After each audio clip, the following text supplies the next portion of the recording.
질병 치료의 열쇠는 환자 자신에게 달려 있습니다. 스스로의 관심, 지식, 그리고 의지가 내 몸속 100명의 의사를 깨웁니다.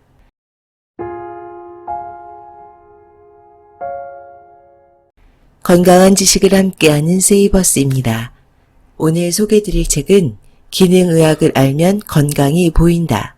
저자 김덕수, 한솔의학에서 펴냈습니다. 부제는 10만 유튜버 닥터덕과 함께 떠나는 기능의학 여행입니다. 저자 닥터덕 김덕수 원장님을 알게 된 것은 유튜브 닥터 까막눈을 운영하시는 최진석 원장님 덕분입니다. 과거에 최진석 원장님의 기능의학 건강관리 20주제를 소개드린 적이 있습니다. 이번에 소개드릴 닥터덕 김덕수 원장님의 책은 기능의학이라는 분야 전체를 포괄하는 책인 것 같습니다. 분량도 400페이지에 달하고 있습니다. 오늘은 닥터 까막눈 최진석 원장님의 추천사로 시작하겠습니다. 기능의학을 알면 건강이 보인다는 위험한 책이라고도 할 수 있습니다. 수많은 거짓 광고에 영향을 받은 기존의 치료법들, 올바르지 못한 상식으로 인해 엇나간 우리 먹거리들이 얼마나 잘못되었는지를 밝히고 드러내고 있기 때문입니다. 어두운 곳에 밝은 빛을 비추면 비로소 본질이 보입니다. 이 책은 건강에 관한 어두운 지식과 생각들에 대해 빛이 되어줄 것입니다. 저자 소개, 김덕수, 동국대학교 의과대학 교수 및 의학 석사, 의학 박사 학위 취득, 예방의학과 전문의 취득, 대한예방의학회 벽은 이상관 학술상 수상, 대한천식알레르기학회 정회원, 대한소아알레르기 호흡기학회 정회원, 대한비타민연구회 및 대한기능의학회 정회원, 현재 유튜브 채널 닥터덕을 운영 중이며 포항에서 닥터웰 의원을 개원하고 있다. 이제 책의 본문을 읽어드리겠습니다. 오늘은 이 책의 3장, 현대의학의 불편한 진실과 바른 식단 관리의 일부를 읽어드리겠습니다.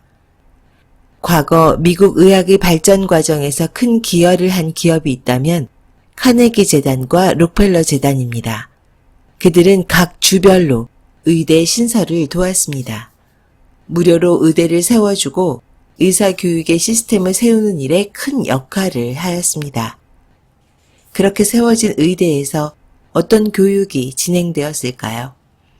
그 학교들은 질병의 원인과 역학, 치료법 등을 가르쳤지만 결국 약물을 이용한 치료법 위주로 교육을 하였습니다. 그렇게 카네기 재단과 록펠러 재단은 약물 치료에 최적화된 의사 양성과 함께 제약회사를 설립합니다. 이것이 제약산업이 발전하게 되는 계기가 됩니다. 과학이 발달하면서 제약산업도 같이 발달하였습니다.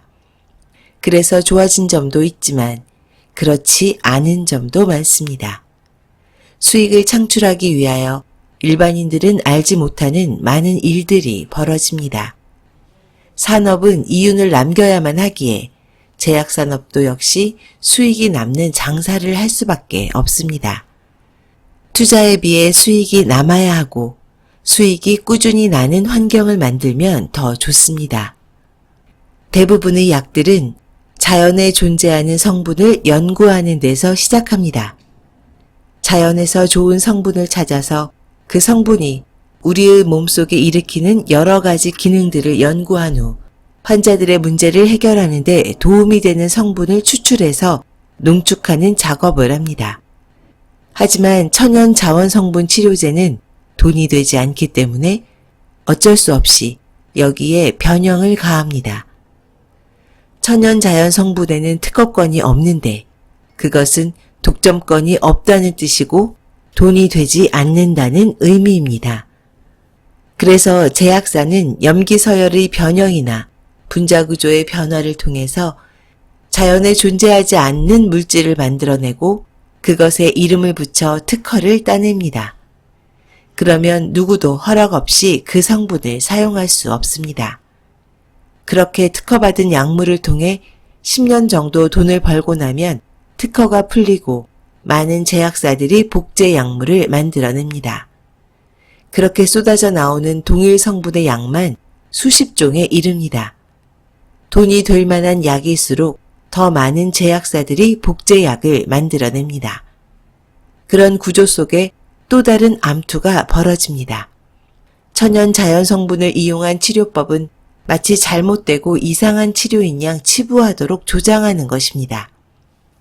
그것은 과학적으로 입증되지 않은 치료법으로 낙인을 찍고 그런 방법을 사용하는 사람을 매도합니다. 의사로서 환자를 치료할 때 정말 치료에 필요하다고 판단되는 좋은 약들은 하나 둘 없어집니다. 제약사의 이유를 물으면 대부분 수익이 남지 않기 때문입니다. 라는 대답을 듣습니다. 손해를 보면서 사업을 할 수는 없으니 정말 환자에게 필요한 약물일지라도 돈이 되지 않으면 생산을 중단해버리는 것입니다. 의사는 확실한 증거를 좋아합니다. 논문 한번 제대로 써보지 못한 의사들도 증거 중심 의학이라는 말을 입에 달고 살며 논문화되지 않은 내용은 거들떠보지 않으려 합니다. 그리고 외국 유명한 의학 잡지에 실린 논문은 절대적으로 신뢰하는 마음이 깔려 있습니다. 그러나 대부분의 연구 논문이 진행되기 위해서는 막대한 자금이 필요하다는 사실을 기억해야 합니다. 막대한 자금이 들어가는 연구는 이를 주도하는 자들의 의도에 따라서 결과가 달라질 수밖에 없습니다. 자신의 인생을 바쳐서 열심히 연구하는 분들도 있지만 그렇지 못한 분들도 있습니다. 특히 영양제 관련 연구 자료들은 특허권도 없으니 연구를 위한 자금을 내어주는 사람이 없습니다. 그래서 지금까지 발표된 수많은 비타민 관련 연구 논문들을 보면 재미있는 사실을 발견할 수 있습니다. 제약사의 후원으로 이루어지는 비타민 관련 연구들이 아주 많다는 것입니다. 제약사는 사실 비타민에 크게 관심이 없습니다. 특허권이 없는 비타민은 누구나 만들 수 있으며 약물에 비해서 크게 돈이 되지 않기 때문입니다. 그런데 왜 제약사는 비타민 관련 연구에 후원을 한 것일까요? 연구 결과를 보면 그 이유를 알 수 있습니다. 비타민의 효과에 대해 부정적인 결론을 내린 대부분의 논문들은 제약사 후원이 이루어진 데 반해 해당 제약사가 생산한 약물의 효과에 대한 논문들은 99% 이상 긍정적인 결과를 도출해냅니다. 어찌 보면 당연한 일일 수 있습니다. 문제는 그것을 바라보고 분석하고 적용하는 의사의 눈이 가려져 있어 바르게 판단할 수 없다는 사실입니다. 과거 미국 의학의 발전 과정 가운데서도 그러한 일들을 흔하게 볼 수 있었습니다. 도수치료, 침술, 천연허브 등의 시술들을 불법화하여 발전하지 못하게 해서 일반인들이 그것을 옳지 않은 치료법으로 인식하도록 유도하였습니다. 사람들은 오랜 세월 동안 그렇게 교육받다 보니 무의식적으로 약물과 기능의학적 치료법에 대한 편견이 자리 잡게 되었습니다. 미국은 주마다 법이 다른데 지금도 어떤 주에서는 의사가 암 환자에게 항암제를 권유하지 않고 자연치유법을 권유하면 불법으로 감옥에 갇히게 됩니다. 건강을 결정짓는 5가지 요소. 건강을 잘 유지하기 위해서 지켜야 할 수많은 사항들이 있겠지만 그 중에 중요하게 고려해야 할 요소를 5가지로 정리해 보겠습니다. 어린아이를 양육할 때 어른들이 종종 하시는 말씀이 있습니다. 잘 먹고 잘 자고 잘 싸면 건강한 것이요. 정확한 표현입니다. 이번 장은 이 책의 간단한 요약 정리본입니다. 여러분의 건강을 지키기 위한 정답을 미리 기억하시면 좋을 것 같습니다. 1. 잘 먹기. 사람이 죽으면 흙으로 돌아간다고들 하지요. 신기하게도 흙 속에 있는 영양성분들은 우리의 몸을 이루는 원료와 매우 비슷합니다. 흙에서 나오는 모든 것들은 우리 몸을 구성하고 운행하는 데 필요한 원료이자 필수 요소입니다. 그런데 과학의 발달과 함께 인간의 욕심으로 인해서 수익 창출을 위한 식량의 대량 생산을 하게 되었습니다. 1년에 1모작만 하던 논에서 2모작을 하고 쉬지 않고 땅을 경작하다 보니 토지가 황폐하게 되어 영양가 없는 땅이 되어갑니다. 그에 더하여 생산량을 늘리기 위해 제초제와 살충제를 뿌리다 보니 땅이 오염되기 시작했습니다. 그렇게 생산된 식량을 대량으로 보관하고 판매해야 하다 보니 방부제를 사용할 수밖에 없어졌습니다. 또 다양한 가공 과정에서 몸에 필요한 좋은 영양 성분들이 사라집니다. 결국 우리는 쭉정이만 남은 음식을 먹게 됩니다. 아이들을 키울 때 밥을 하기 귀찮은 나머지 종종 패스트푸드에 손이 가게 되는데 이런 것은 아이를 망치는 지름길이 됩니다. 가능한 한 가공하지 않은 흙에서 나온 음식을 먹도록 노력하셔야 합니다. 가축을 키우는 과정도 중요합니다. 대량 생산을 위해 좁은 공간에 가두어 놓고 빨리 키워서 팔기 위해 성장 촉진제를 사용하기도 하며 대량 사육 과정에서 병에 걸리지 않도록 항생제도 사용합니다. 또한 정상적인 풀을 주기 힘드니 GMO, 즉 유전자 조작 사료를 먹이게 됩니다. 이렇게 길러진 가축은 오히려 우리 몸을 해치는 독이 될 수 있습니다. 가급적 풀을 주식으로 하고 스트레스를 받지 않고 항생제를 사용하지 않은 고기를 드셔야 합니다. 2. 잘 자기. 전기가 없던 시절에는 밤이면 어두워지니 할 일이 없어 일찍 잠들었고 새벽같이 일어나서 일을 했습니다. 그런데 산업화가 진행되고 할 일이 많아지면서 점차 밤에도 일을 하게 되었습니다.